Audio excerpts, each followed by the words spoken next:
Hey guys, it's Amy at Zoe Beck and Cooper, and I'm going to do kind of a December wrap up for the last 3 weeks of December. So I kind of went on hiatus midweek of the second week of December, and so my reading was kind of all over the place.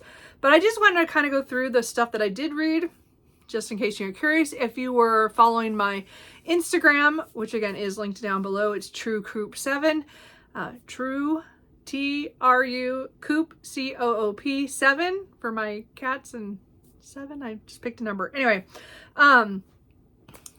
I listed all the books that I read during that period, but I'm just going to go through them all, even the DNFs, just to kind of show my reading was kind of all over the place, and I kind of let myself just, as I said, just kind of mood read, and I didn't really care about trying to finish a lot more books by the end of the year. And actually the beginning of the year, I haven't finished anything yet. When this comes out, hopefully I have, but as of the day I'm filming, which is like Sunday the 5th, I haven't finished anything yet, so we'll see how this goes. So let's just talk about what I read while I was on hiatus. So I did go back and still read. I read a lot of manga, reread a lot of stuff that I owned.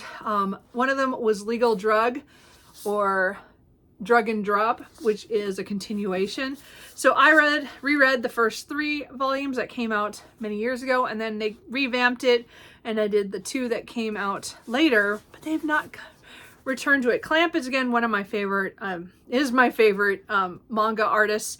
It's a team of 4 women, and I just adored this series. This is one of the ones that I am so sad that they did not continue farther, and I want to know more because there's so much history of the 2 characters and we don't get to find out what happens. Anyway, but I did reread all 5 volumes that I had just because I felt like it.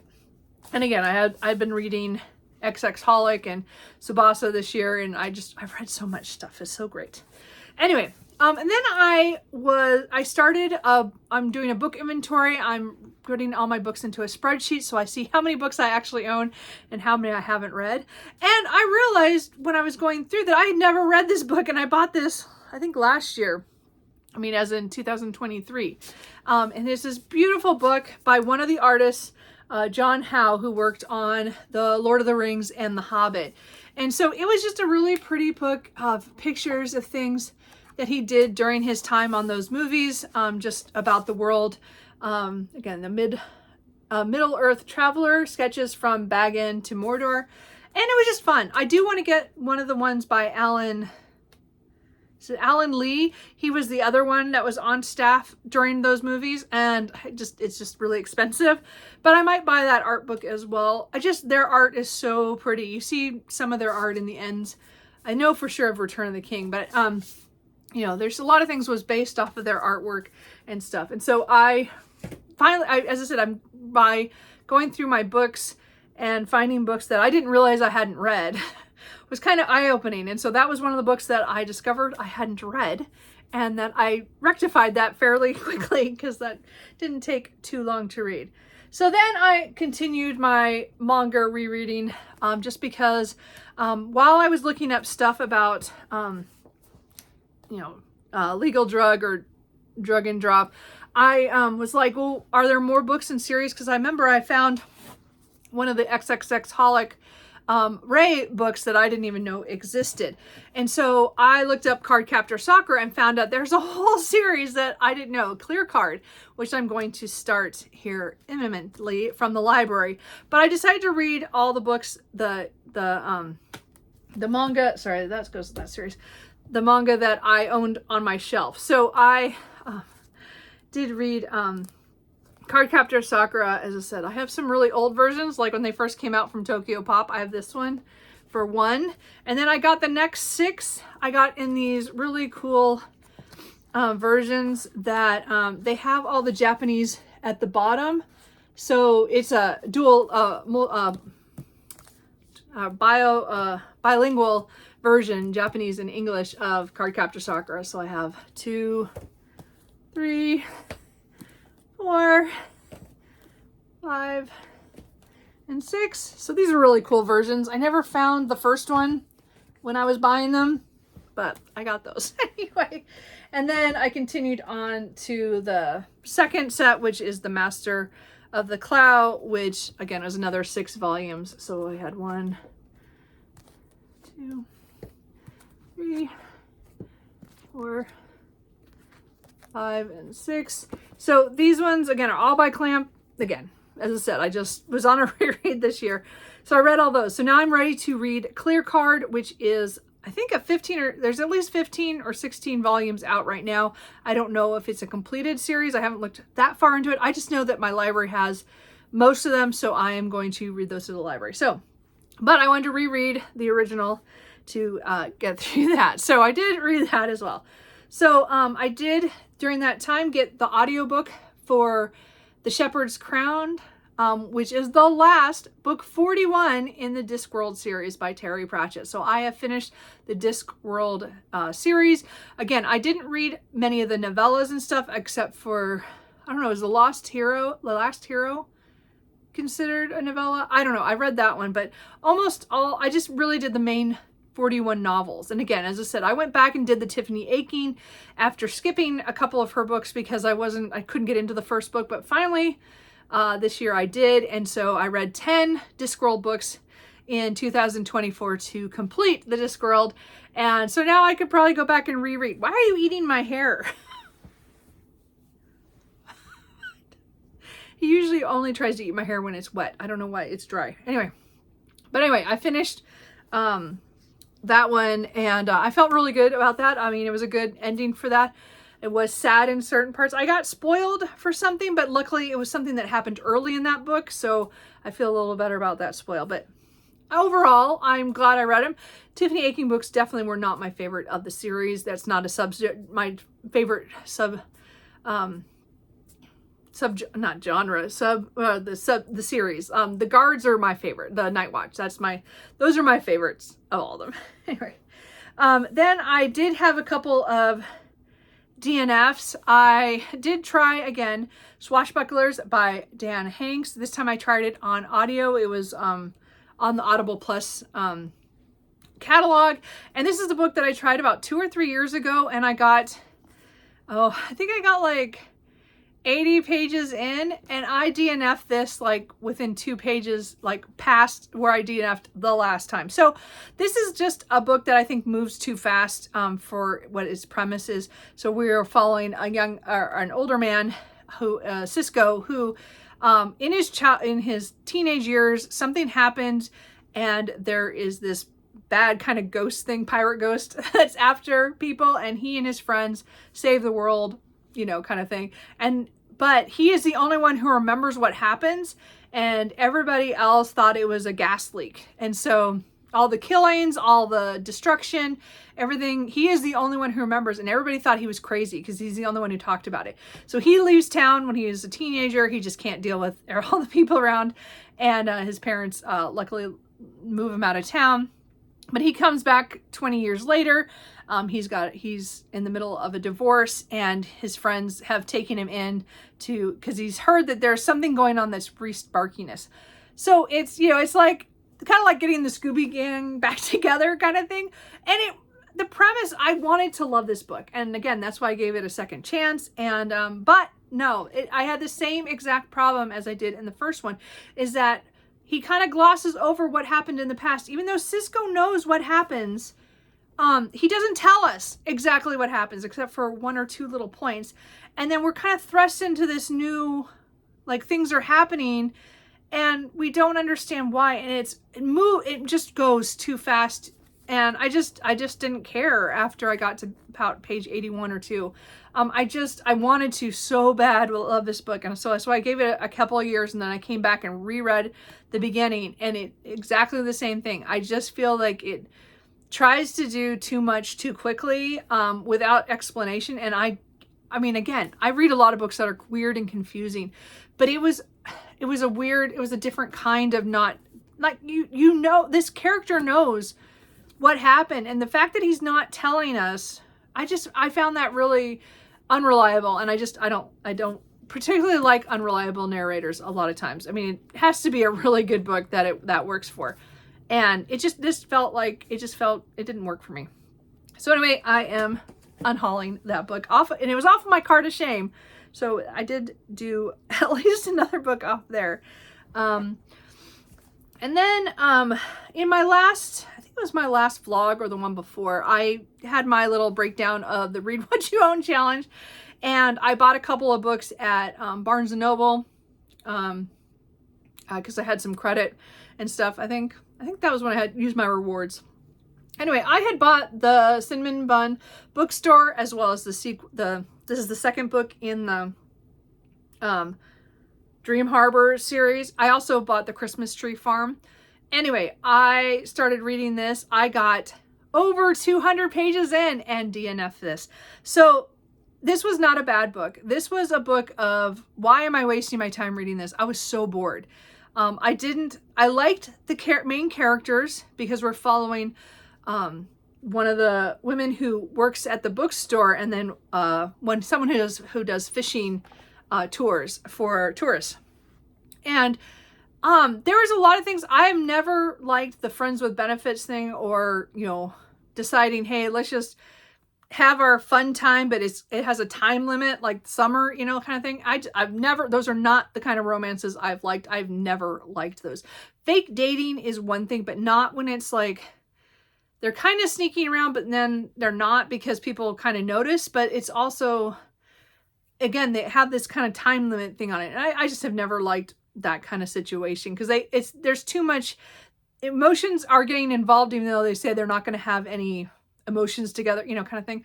Anyway, I got really bored and annoyed by over 200 pages, and I decided to DNF, and I returned both this book and the Christmas Tree Farm. I got them off my TBR. So anyway, that series is gone for me. I actually got rid of I also put in my unhaul pile the Pumpkin Spice Cafe because I liked it, but I didn't love it. So this is just not a series for me. It just didn't work for me. So we are gonna let that one go. I mean, I like cozy things. Like there was just something about that, and I just couldn't pick it up, and I didn't want to anymore. So because I had a couple DNFs in a row, I picked up a reread because that is my MO.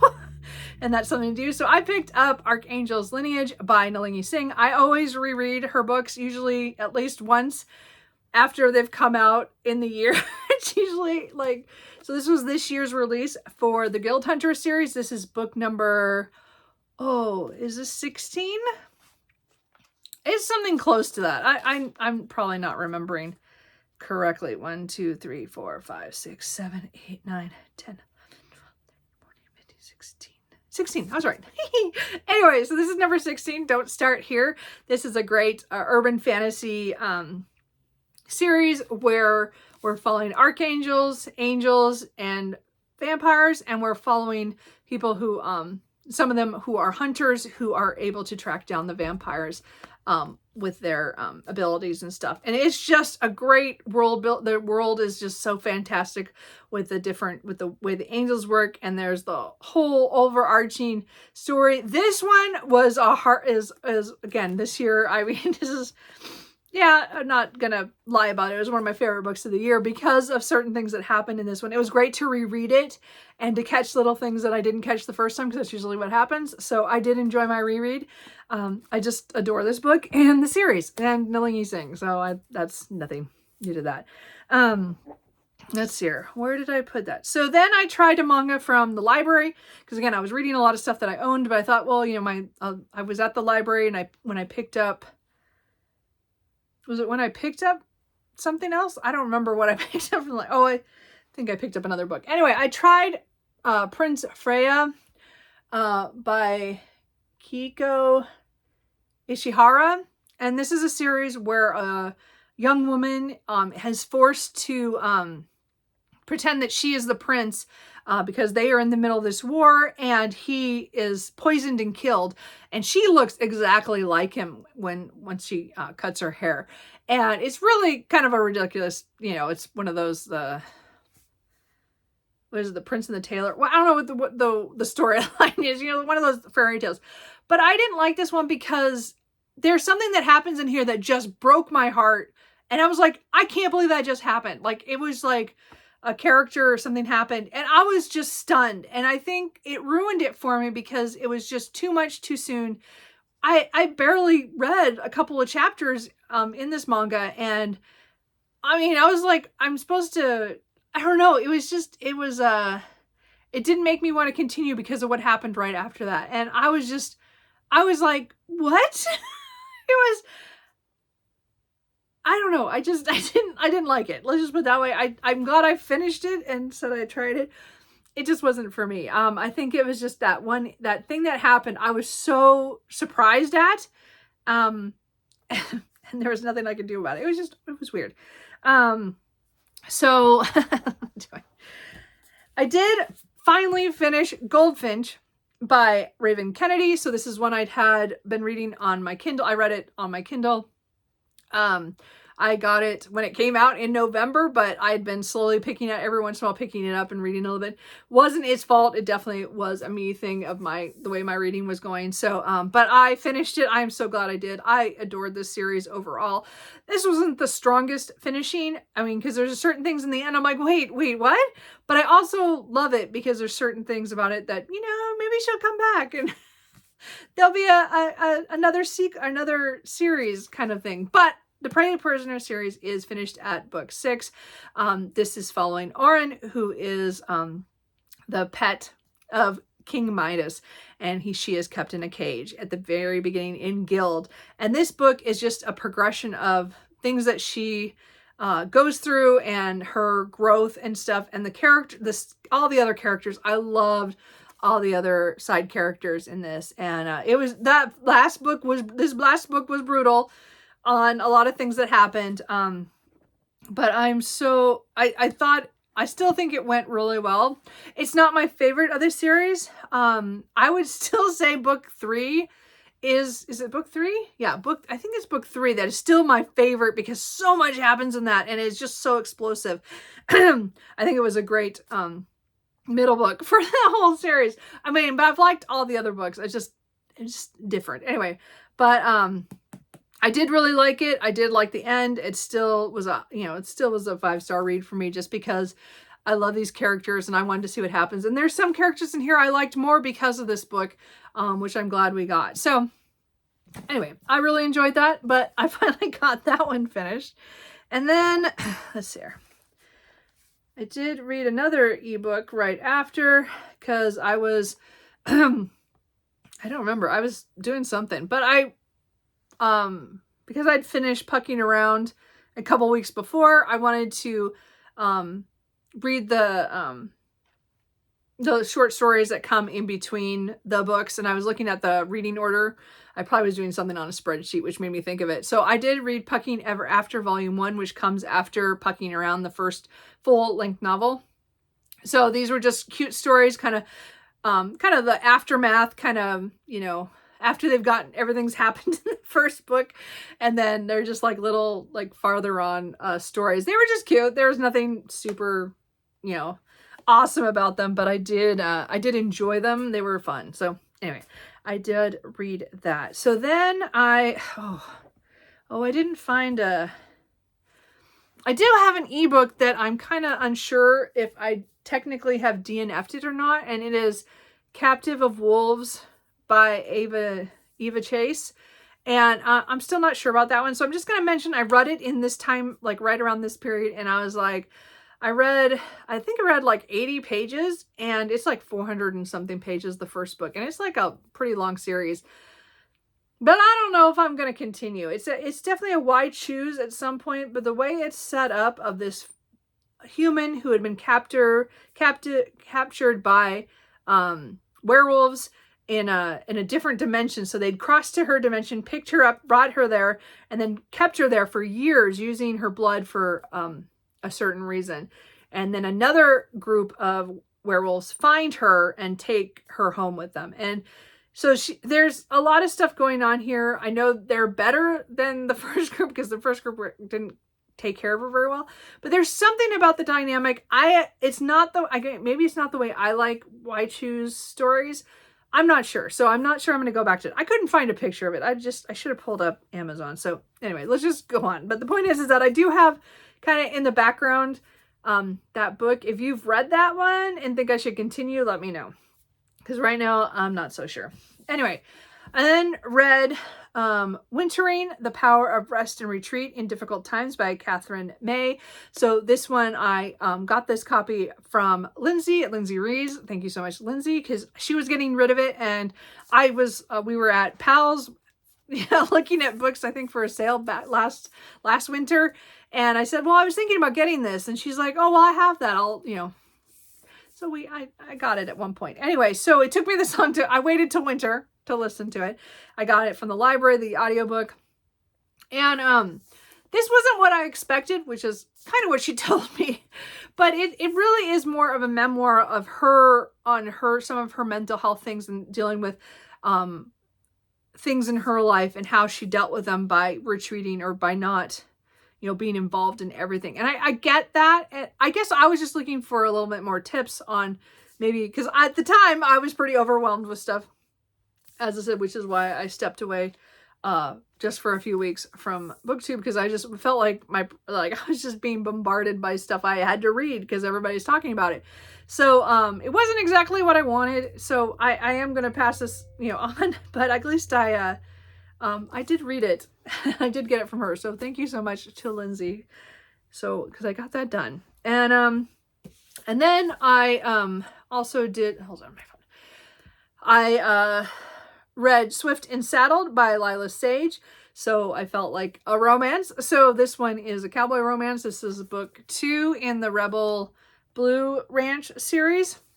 So I really enjoyed Done and Dusted. I mean, they're not perfect and they're not great, but I love the relationships that are built in here. This is a small town, and we're following this family that works and owns the Rebel Blue Ranch, and then the people who they know. The first book was, brother's best friend kind of scenario. This one is the woman comes in to help build renovate the old house that's on a farmhouse on the property to make it into a bed and breakfast. So she and the middle brother get together, but it's, they have their own issues and things going on in their lives. I thought there was a lot of good things in here. There is, how do I want to say this? There's one thing that happened in the first book and in this one that was just like a little tickle of something, and then nothing happened with it. And I'm still confused why it happened in both books. And I probably need to talk to someone who's also read these, because I'm like, I don't understand.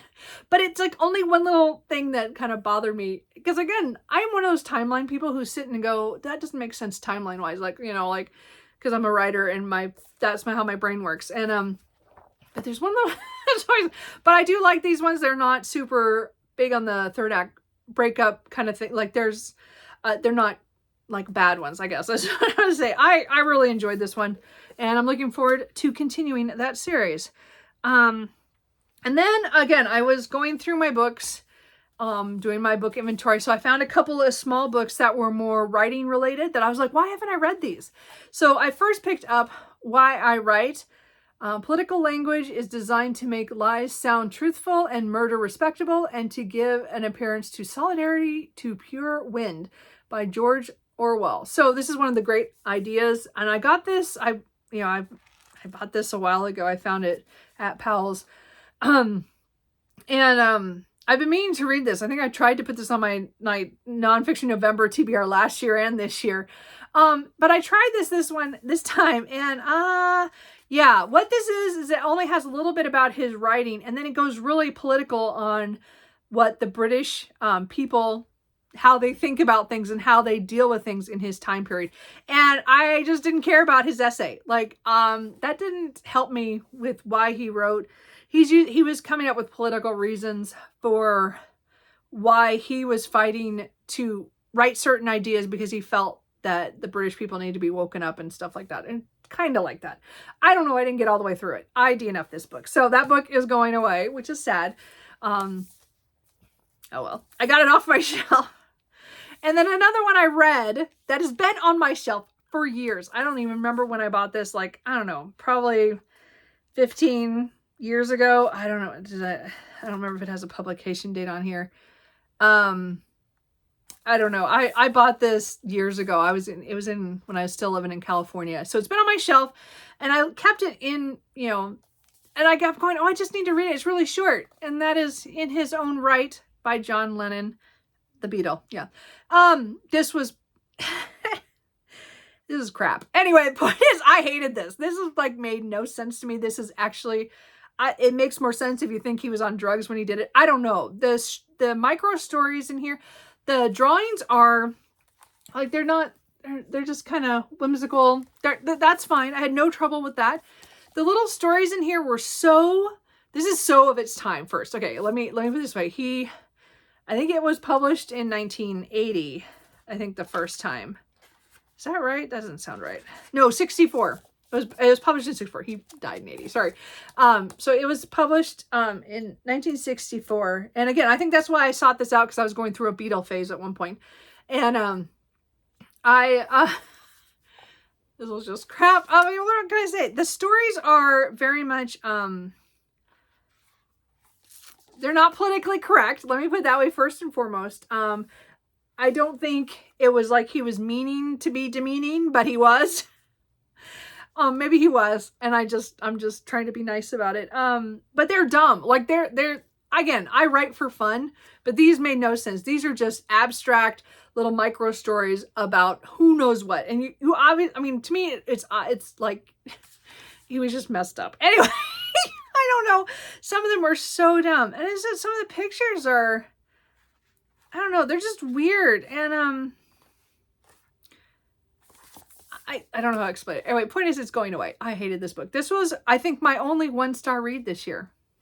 Anyway, but I did finish it because I'm like, I'm getting that off my shelf, but I want to read it and get it done.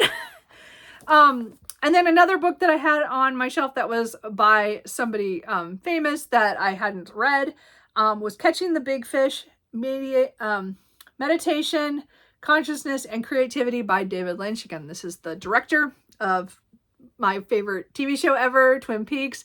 And I like his version of Dune, but again, as I said, I like the one where he went back and he got to do the edits. Anyway, the longer version that you see late night on television. Anyway, point is that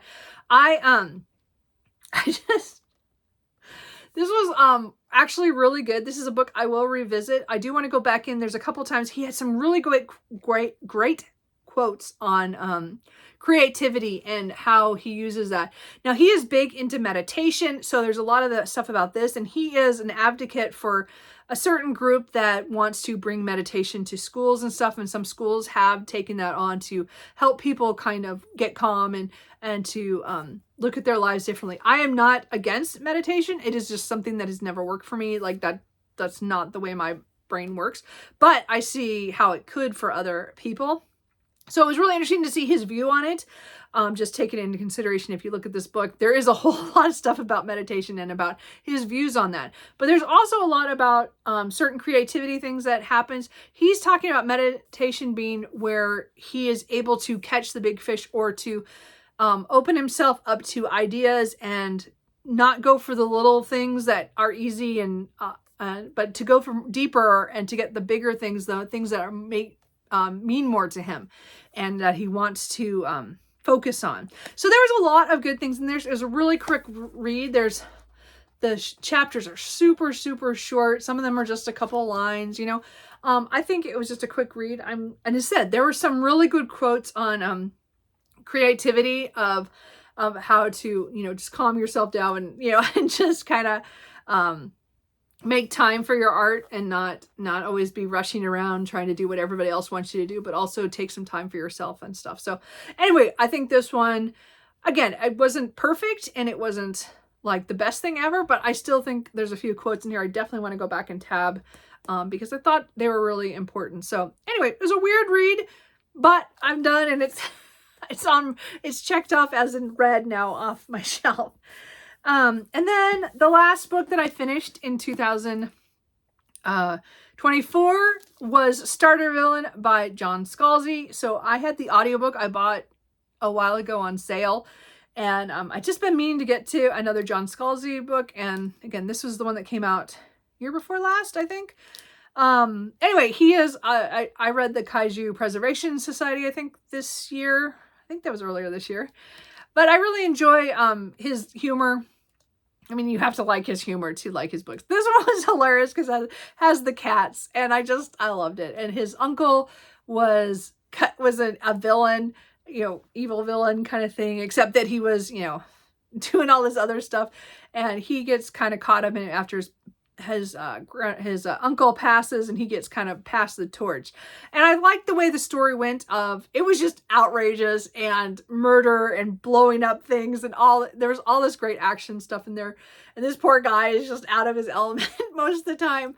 And the cats were, again, I would say, the best part of this story. But I really enjoyed this one. Definitely one that I would revisit at some point. It was just funny. Like, I hope to find a used copy sometime. Not a hardback, I want a paperback, but I would buy a copy of this because I really enjoyed this one. And it was fun. So I'm glad I listened to that. That was the last thing I finished in 2024. So the last things I'm going to just go over is kind of what I'm in progress in, just because I haven't finished anything in 5 days. So when you see this, it'll be a couple days later, and hopefully I'll finish several things by then. But I'm just going to point out the things that I'm in the middle of, just to kind of show where I ended the year. And it was just kind of chaos. So I am still working on The Wren and the Holly Library by K.A. Lind. This is the first book in the monster. No, actually, I don't know something about Oak and Holly series. I don't remember what the series is. Anyway, the second book is coming out later this year. I am reading the hardback. I have it. I just forgot that in the other room. So I have this. Anyway, so this is a urban fantasy kind of alternate universe, or alternate timeline where monsters came out. I don't know. I think it was 10, 15 years before, and there was a huge war, and now there's been this treaty, and humans are still trying to just survive, and the monsters are kind of in charge of, this is in New York City, and we're following Kierce, who is a thief, and she breaks into this house, not hoping it's not a monster's house, because if it is, there's rules involved with that with the treaty, and she's breaking in to get this ring, and she gets caught. And then it's kind of the spiral of what happens from that, and the consequences of that, and how she has to deal with Graves, who is the monster that she finds in the library. Anyway, it is, so far it's really good. I'm only a little over 100 pages in. This is a book the chapters are so short, and it should be such a fast, easy read. And I don't know if I'm holding back because it's a hardback, and so I just don't like to hold it. So I'm not sure if that is it, or it really is a story that I have to be in the right mood for. Usually in urban fantasy like this, I would just eat it up. So I'm not sure. And it's not the writing. It's really good writing. I really like the characters. Like, I like this main character, and I like what she's having to deal with. And I know it's going to get sexy, or there's going to be some forbiddenness, or what, I don't know, some romance of some sort. And I want to get to that. But right now I'm still in the early stages. So right now she's in the middle of a heist. Anyway, so I'm going to work on that. I'm hoping to get that done still in January, but I'm not very far into that. I am in the middle of a couple of rereads. So I am still in the middle of Heart of Iron by Beck McMaster. So this is book 2 in the London steampunk series. So it's like Victorian London, but vampires are in charge, and there's werewolves and stuff. So this is, I'm only, I still got quite a bit to go. I have about 300 pages left of this book. And again, this is a reread. I read this many, many years ago, and I want to finish this series hopefully this year, but I need to finish my reread of this book to continue on this series. So anyway, I am still working on that. I have the audiobook from the library, so I'm physically reading it and using the audio from the library, but we'll see what happens. I am almost done with The 5 Greatest Warriors by Matthew Riley, which is book 3 in the Jack West Jr. series. So I'm trying to finish this book, because then I can continue on the series and to books I haven't read yet. So this is my last part of the reread. I have about 100, I think I said 100, like 120 pages left. So I'm pretty close to the end. So I'm hoping that this will be the first book I finish in 2025. But I'm hoping to get this done today. So, well, I'm just putting it out there that this is a book that carried over. This is, again, a reread that I've been working on for like a year and a half. But we'll get it done. Anyway, and then just to put out what I still have going is Elantris by Brandon Sanderson. I put this down like a month ago. So I'm hoping, though, sometime this month in January, I can pick it up and complete it. I don't have to really explain, right? Elantris is it was his first published novel. And again, this is a book that is really fascinating about a city that had something devastating happen to it 20-some years ago. And people still get infected, and then they are thrown in and they have to fight for that stuff. And then there's a lot of political stuff going on the outside of the city. Anyway, I do want to finish that because I want to continue my Cosmere reading. And then I have started The Hurricane Wars by Thea Janzon. I can't remember how to say her name again. Every time I look at it, it comes out differently in my head. Anyway, I don't have phonics, so I don't know how to sound out words. Anyway, point is that this, I have listened to the audiobook from the library as well as I have the ebook, so I'm switching back and forth on this one as well. But I'm only about 20% into this. So something just happened and I don't know why I put it down. But it's one of those books where I think I'm just in a weird reading mood, which is why the Wren and the Holly Library and this one, why did I put these down? These are fine books. It's not the book's fault. Those are my fault. So, but those are all the books that I'm in the middle of. So I'm in the middle of 5 things right now, and I have started more yesterday. I have a buddy read that I just started, and then I started my classic/translated fiction. So I've started a little bit of that. But so I'm hoping I'm going to finish a lot of things in January. Just I'm having kind of a slow start, and I've read every day, but not a lot some days. And some days I don't pick up an audiobook at all. So, then I only, whatever I read when I got home at night or whatever. So we'll see what happens. Anyway, that's it. That's kind of a long video on that, but that is where I'm at with all my reading from 2024. So as I said, I've been doing a lot of videos for the end of the year that I've pushed off because I took my hiatus. So hopefully the next video you see will probably be my favorite books of 2024. We'll see how that one goes. And yeah, did you guys have a good end of 2024? Did you get a lot of good books in at the end? Again, I did not read as much as I wanted to, but I did get some things off my shelf. So I'm going to say there's a positive there. So anyway, I will talk to you guys later. Bye.